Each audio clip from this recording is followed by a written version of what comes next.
अजी का करता रे आ माई देखी तब रे कटहरवा चुरा लेनी हुई अपना भाई के बुला के नैहर भेजवा देतनी।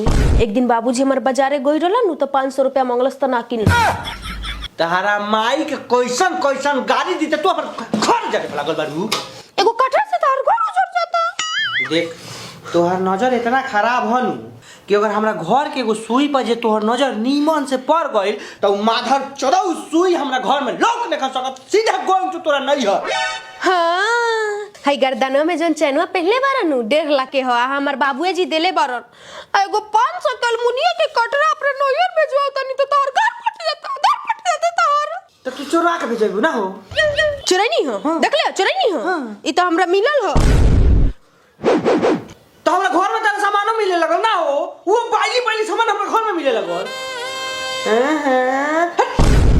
ना ने कटरा चल कहाँ चलता रे आज घरवा में तेही रहबे ना तो हम ही रहे।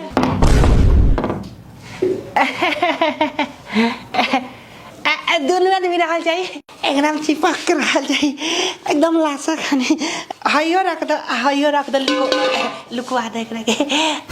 ये जो फ्रेम लगा है ना एकदम सटीक फ्रेम लगा है। ये फ्रेम देख के हमारा क्रेन कुछ कह रहा है जूम आउट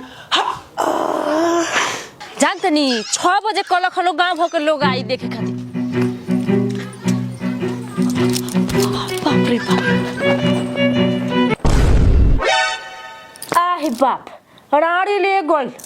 अरे बाप रे बाप रे आहे बाप राणा हो ए राणो हमार कटहरवा लेके ता ठंडक पड़ गेल। नाती के बेटा तू हट नाती के बेटा तू हट राणो तू चला अरे माई हो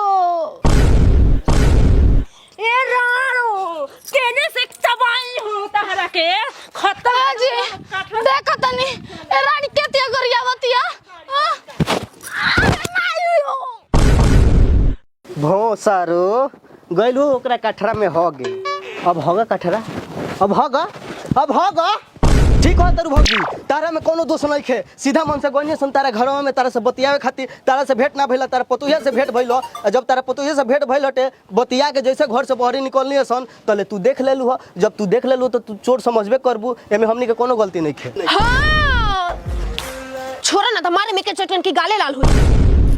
हां हमरा से तो तू लोग रूम में बतियैला ह लोग ओ सारा में के कौन खेला बेला कइला ह लोग कठा कहां चोरैला ह लोग कहां लेके भगला ह लोग हम का जानी।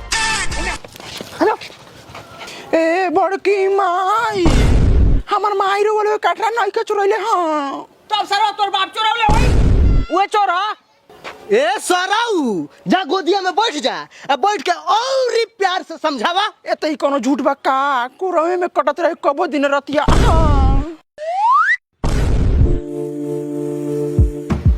ए देखो तनी कटहरवा चोरा के डेरा में करतरा सो हां हारे सराऊ कटहरवा ना मिलू त गाय फाड़ दम सराऊ समझ जाइगा लोग हां दे रिश्ता में देवर पटीदार ना लगता सारा तेवर झाड़ देती। सुनो ना भैया सुनो मारे से पहले 10 बार विचार कर लियो पूरा खानदान के पेटी धरा के मारे।